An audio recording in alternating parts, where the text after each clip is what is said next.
Not exactly the bombastic, explosive ending that I think many people were hoping for, but there's still a ton of interesting and philosophical topics to ponder on with this chapter that actually can be compared to the movie The Matrix, for those that have watched that. So I'll have another video on Bellion's motivations and the irony of Ervalin and Luna joining her later. If you're new to the channel and you enjoy these narrative retellings, subscribe so you don't miss out when we dive straight into episode 4 when it releases. Drop a like as it's free and it helps the channel immensely, and leave a comment about which episode has been your favorite so far and why. For now, my name is Keeper and I'll be your narrator for this exciting conclusion to episode 3. And as always, sit back, set up those wyvern runs, and relax because this is episode 3, chapter 10, Their Destination.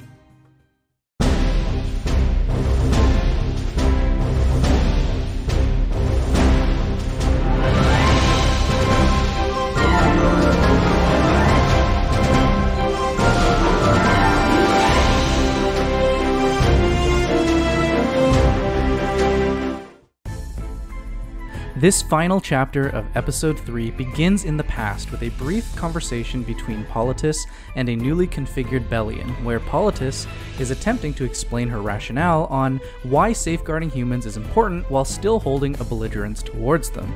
Even though humans are wicked, she says, they always have the capacity for good, and that has meaning, thus limiting their wickedness through control, through inevitably limiting the flow of negative emotions. I wonder if this has anything to do with future Acolyte plotlines, since the Acolytes are literally manifestations of negative emotions, right?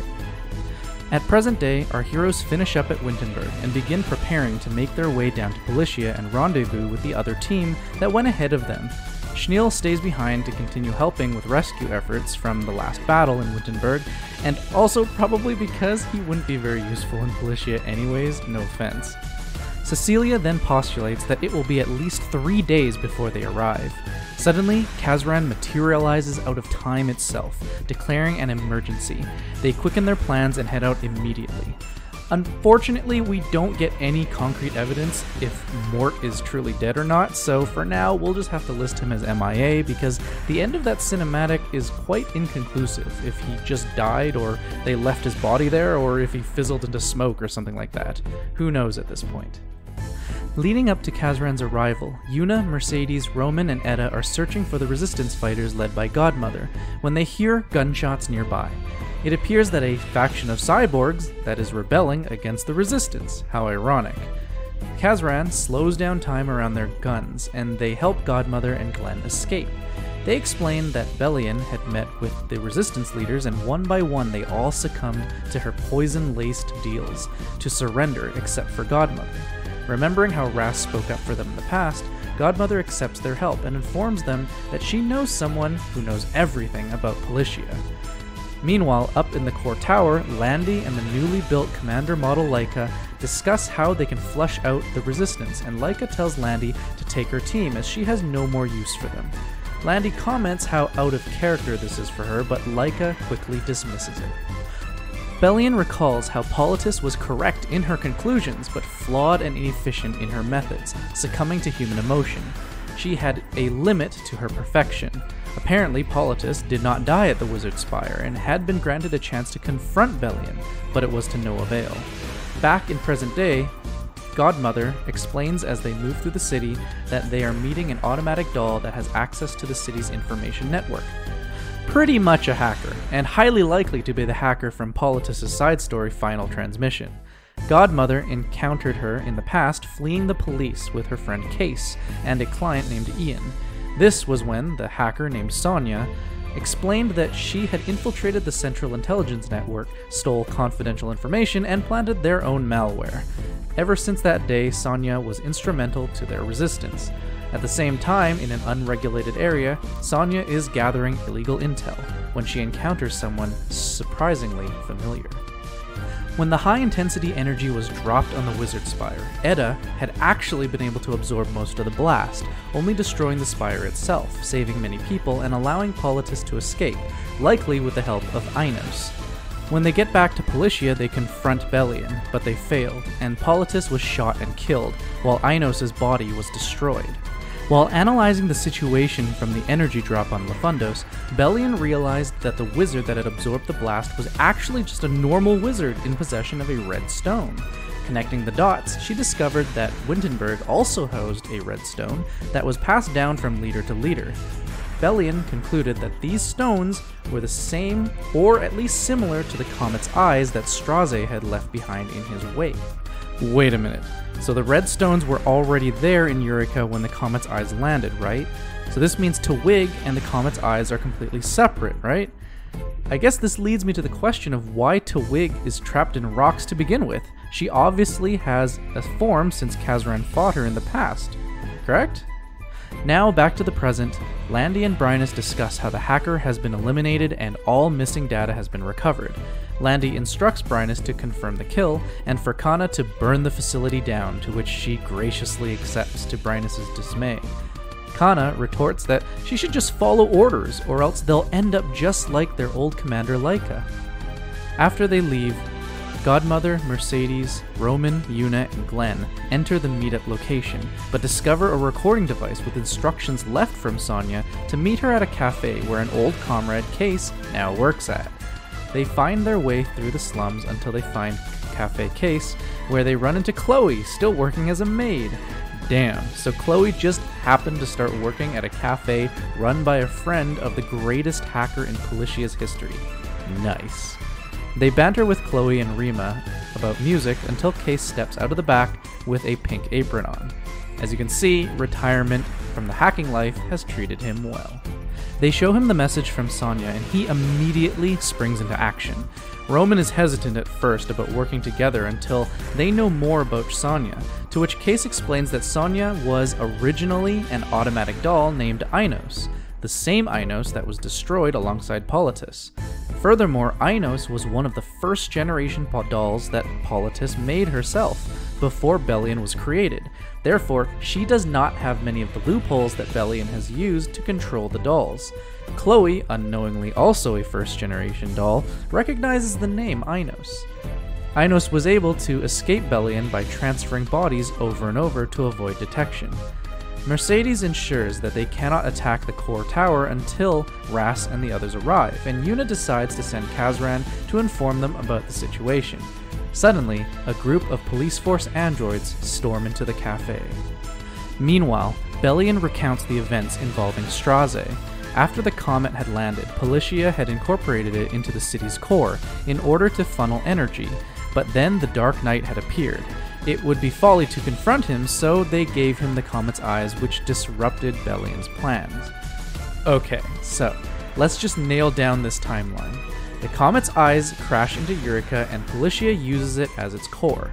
This is likely the time when the Phantom CIC comes through the Chaos Gate and discovers the core siphoning energy. This is before Strauze appears. This is also during the time that Chapter 7S takes place, as Lefundos is working with Policia and discovers that Policia is gathering energy in the core.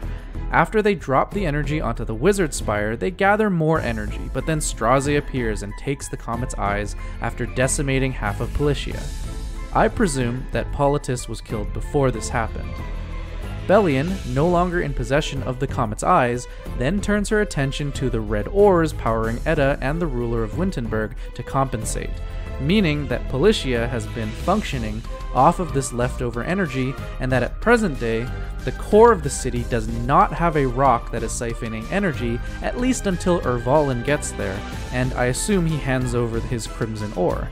And it's the crimson ore that facilitates what happens in the rest of the chapter. Got it? Okay, let's continue. This led Bellion to desire the red stones that Lefundos and Wintenberg were already in possession of. After Strauze left for Sidonia to open the gate for Fastus, Bellion built Flan specifically to make connections with the other nations, all so that she could acquire the red stones.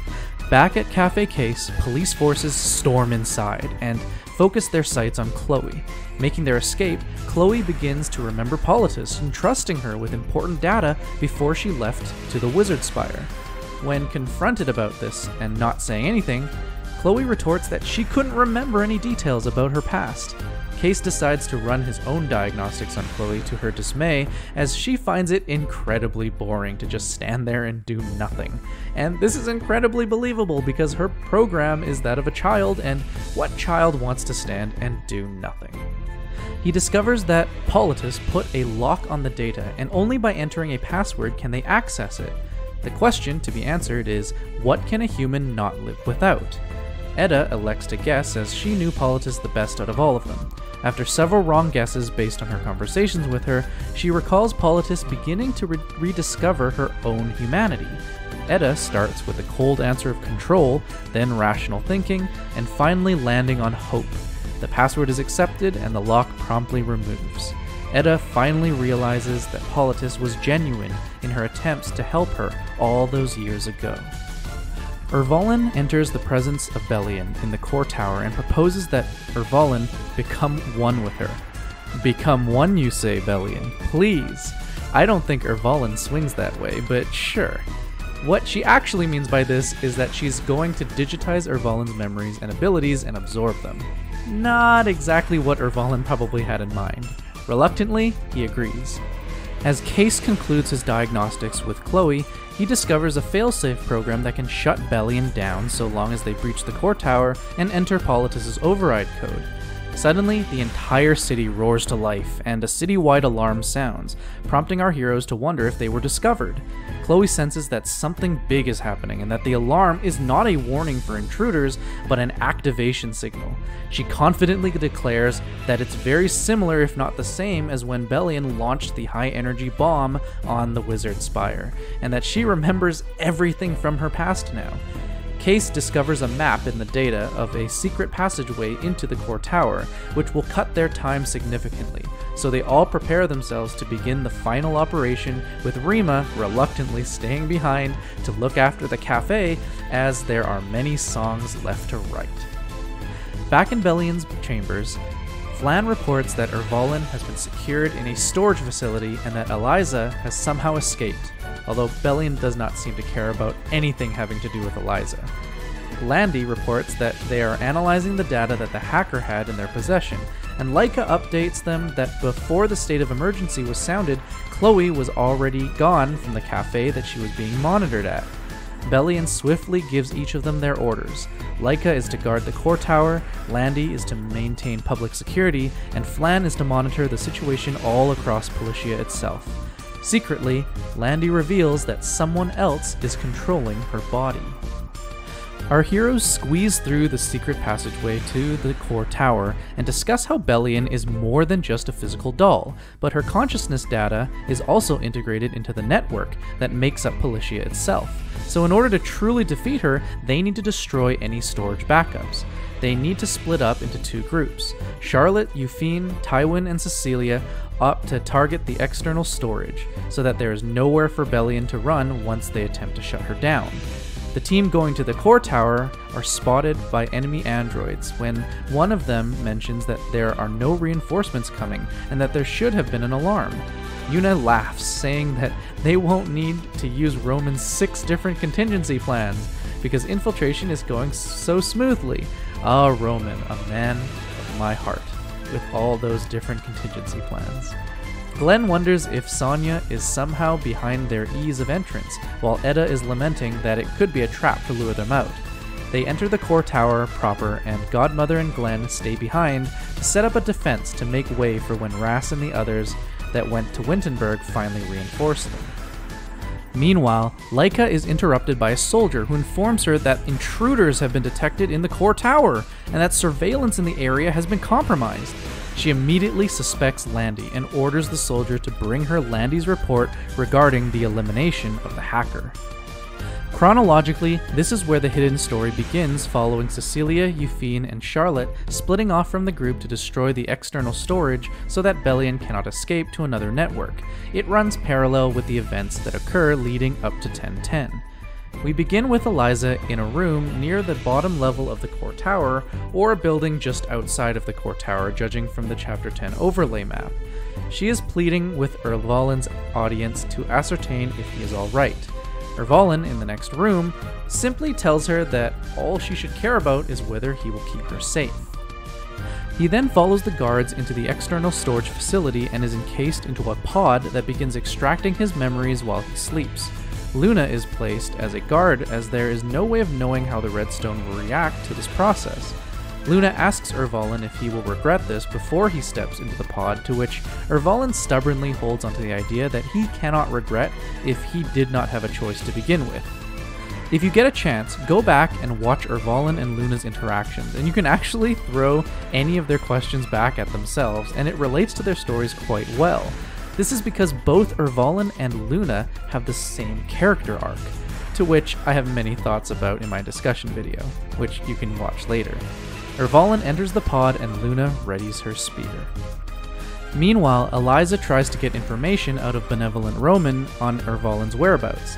She comes to the conclusion that he has chosen to die as his plans have all failed and he has nothing left to live for. She comes to the realization that she misjudged Ervalin all along. She believed that his problems in life made him strong and that resolve was pushing him to act out. She also believed that Schneel was weak because of his compassion, and that he was easily manipulated, but these two conjectures were actually the opposite from the truth.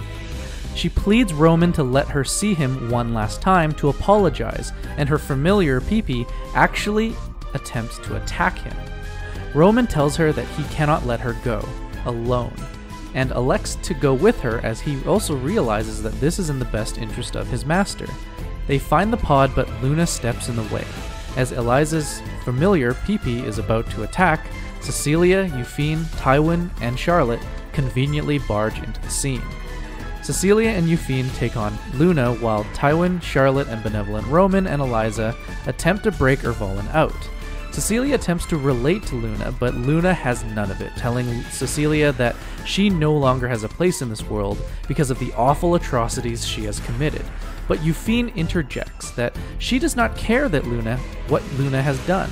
She will always be her sister.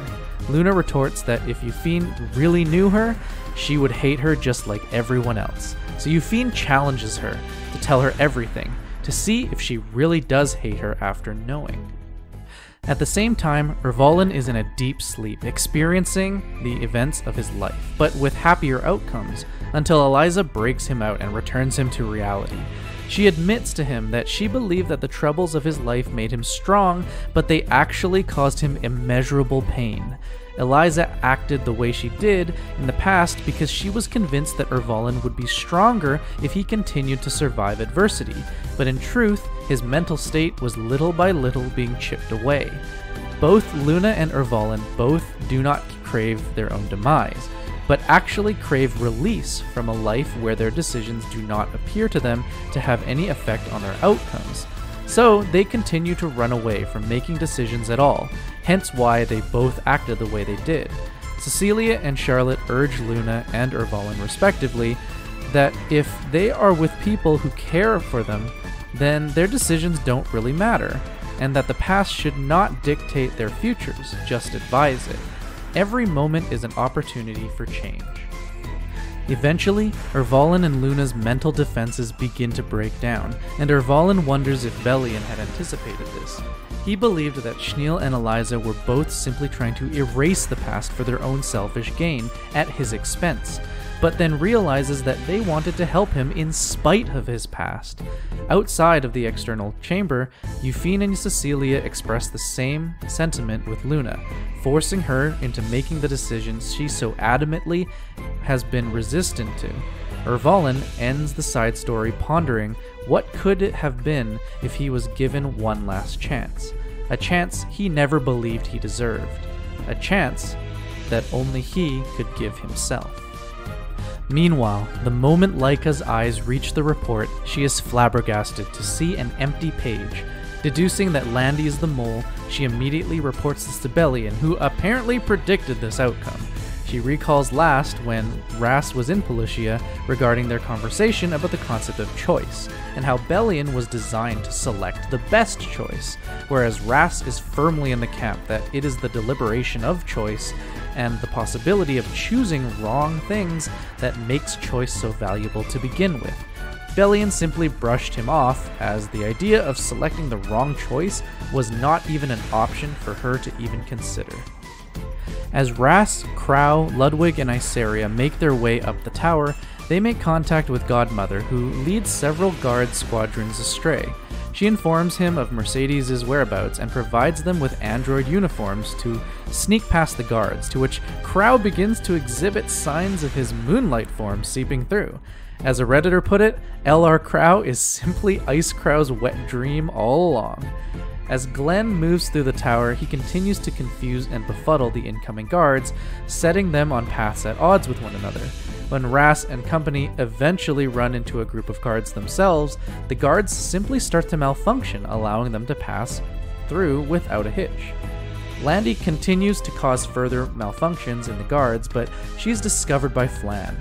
Landy confesses that she is actually someone else that took over Landy's body, but they mention that Landy was the one that proposed the idea to begin with. Flan is incredulous at this, but the fake Landy explains that because Bellion disposed of the old commander model Laika and replaced her with an obedient, soulless doll, she no longer could trust Bellion. She is afraid that one day Bellion would do the same to her and Flan, and she cannot live without her sister. Flan emotionally breaks down, if an android can actually do that, and wishes Landy had told her, but suddenly Landy is gunned down by the new Laika and her body is severely damaged, to Flan's horror. Laika orders her team, including Kana and Brynus, to deal with the intruders and requests a secret plan with Kana, to which she graciously accepts. Kana instructs Brynus to escape with Chloe in the commotion that she will cause, but Brynus questions the commander's order. Laika returns to Bellion's side and informs her of Landy's destruction, alongside her plan to completely annihilate the intruders, to Bellion's pleasant surprise. Bellion says that it is unfortunate for Landy, but she was going to decommission her as an old model anyways, to which Flan inquires why she was not told about this plan. Bellion responds apathetically, wondering why she must tell Flan anything at all. Suddenly, Mercedes' group erupts through the main chamber doors as Laika watches in horror as her plan to Kana and Brynus obviously failed. She does not understand why they would disobey her, but Mercedes interjects that her subordinates did not agree with her plan because of how heartless it was. As it turns out, Kana was all for the plan at first because she was so eager to prove herself and achieve her purpose that she was willing to sacrifice herself in an explosion to follow orders. But Brynus was able to convince her that the old commander would never have wanted this outcome. Kana admitted that she simply wanted the old commander back, and if she admitted to herself that the new commander was different than the old one, then she would have to admit that the old commander was truly gone for good, and she just simply did not want that. Brynus encourages her that they must act as if the old commander is still alive, and this is enough for Kana to lower her cannons. Bellion coldly laments on how the old Laika's subordinates were so easily corrupted. She states that this is further proof that Politis' imperfection, to which Chloe argues is weird because Bellion was created by Politis too. Edda defends her old friend, declaring that Politis would have done what was right, even at the cost of her goals. Bellion seemingly emotionlessly ignores them. She orders Laika to remove these intruders from her sight, and Laika obediently complies.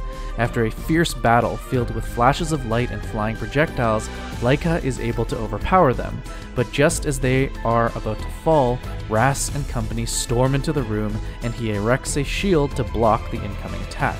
Laika is taken aback, while Bellion sighs frustratedly that the distractions keep multiplying. Flan quickly suggests that Bellion transfer her mind into the new body, constructed partly with Ervalin's incomplete memories. Bellion calculates the odds and concludes that this is the best course of action and begins the transfer. Flan, seeing an opportunity, attacks Laika in the hopes to distract her long enough for Case and Chloe to override the system and shut Bellion down. Laika is infuriated at the sheer amount of betrayal transpiring around her. The showdown begins as Laika prepares for immediate self-destruction, but Flan anticipates this move and stops her. As the shutdown reaches its conclusion, there is a slight error message that flashes, and Bellion emerges out from her cocoon, new, improved, and even more perfect. Godmother and the others ponder how it is possible without the external storage, and Ras realizes that she is being powered by Twig. Archie begins to wonder how she is using the power of an acolyte that feeds off of living emotions when Bellion is not living herself.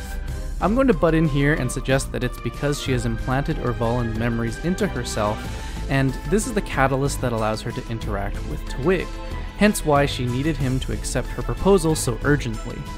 She taunts our heroes about how she has foreseen every possibility and created infinite numbers of contingencies. As Thanos put it, her plans are inevitable. Then, Bellion activates the high-energy bombardment system, putting Ras and his companions on a time limit. They engage in battle with her, but she is formidable, and is able to put up skill-nullifying barriers in order to block every single attack. She chides them, discouraging them that all she needs to do is buy time, but Ras does not relent. Thank you, Smilegate, for not putting a time limit on this fight, even though thematically, you probably should have. He continues to flash around her using all of his human and divine power and all that he has learned throughout his journey through Eureka. In a quick flash, he is able to score a successful hit, but it is a small drop in a massive ocean. The system continues to build energy, 51%, 52%, 53%, and counting. As the seconds go by, Roman quickly asks Etta about what she did to absorb the blast when she had prevented the system's energy drop on Lafundos. She responds despondently that she used Twig's power to achieve such a feat, and it is impossible for her in her current form. Mercedes quickly steps in, remembering that at one point in time, she was meant to be a vessel for the Archdemon's power to reside in, and therefore may be able to do the same with the energy being stored in the high-energy system. All she would need is for Etta to channel that energy into her, to which Etta reluctantly agrees, with the help of Solitaria berating her within, of course. The other heirs and Roman all channel their magical energy into Etta, who focuses all her strength into the core of the city that is charging. To their elation, the charging percentage begins to lower, and Bellion, suddenly filled with fear, realizes that there was no such simulation that she ran that led to this outcome. Ras rebukes her, saying that no one can predict 100% of the outcomes because they are all biased, so there will always be outcomes that slip through. She observes the scene to find Yuna and Chloe helping Case through his injuries. They quickly attempt to close off any networks to which Bellion can escape through. Meanwhile, Ras continues his righteous speech, informing Bellion of her folly that she cannot grow because she already considers herself perfect. And because she is perfect, she will never find meaning in her existence. It is only by thinking, acting, and finding meaning that one is truly alive.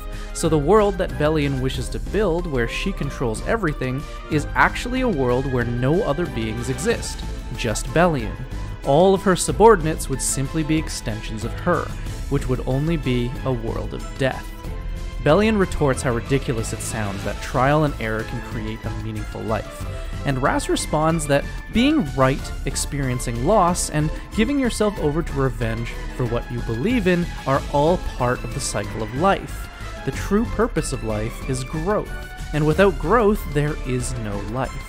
And in order to grow, you need to be able to make choices and possibly be wrong. Bellion does not understand any of this because she was created in a perceived perfect state to begin with, and so growth was never an option for her. As the energy count reaches 0% and Mercedes absorbs all of the energy, Bellion lowers her glazed eyes as her body grows limp and all of her systems turn to black. And this marks the end of Episode 3. The second hidden story takes place after Bellion's defeat, as our heroes figure out how to help Mercedes control this immense amount of energy that now resides within her body, that she cannot control. Ras mentions that Twig has vestiges on other continents, which guarantees for me that Twig will be the main antagonist for Chapter 4, and maybe even Chapter 5. Ras also wonders if the other acolytes are just lying in wait for an opportunity to strike, which definitely interests me, probably even more than Twig, me being a Tenebria simp and all. Once Flan overhears that Sonya most likely backed up her data somewhere and can still restore Landy back to normal, she springs into action and asks and pleads if they will spare her so that she can be with her sister. Suddenly, Mercedes accidentally releases some energy, startling the others as they prepare themselves for a sudden fight. Roman wonders if there is a tool that can help her, to which Etta says she can do some research, and after some time she devises a plan to use Mercedes like the pendant that Ras used to defeat the Great Mortalix. Gosh, that name just never gets old. They redesign the core of Policia into a smaller version so that Mercedes can equip it. She and Etta then spar in order to give her ample practice in controlling how much energy to release at any given time. This will allow her to provide Ras with as much energy as he requires in the future. Now, I'm not sure I'm on board with the idea of Mercedes literally being an external battery for Ras, so I hope they don't just leave Mercedes' story to end here. It just seems quite short-sighted, especially in these times.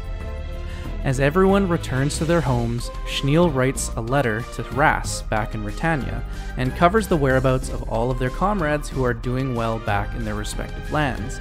Policia has become an assembly, which is kind of like another way of saying a state democracy, as Chloe refused to take the throne, and believe me, that's a huge relief, I'm sure, to everyone in the Epic 7 universe.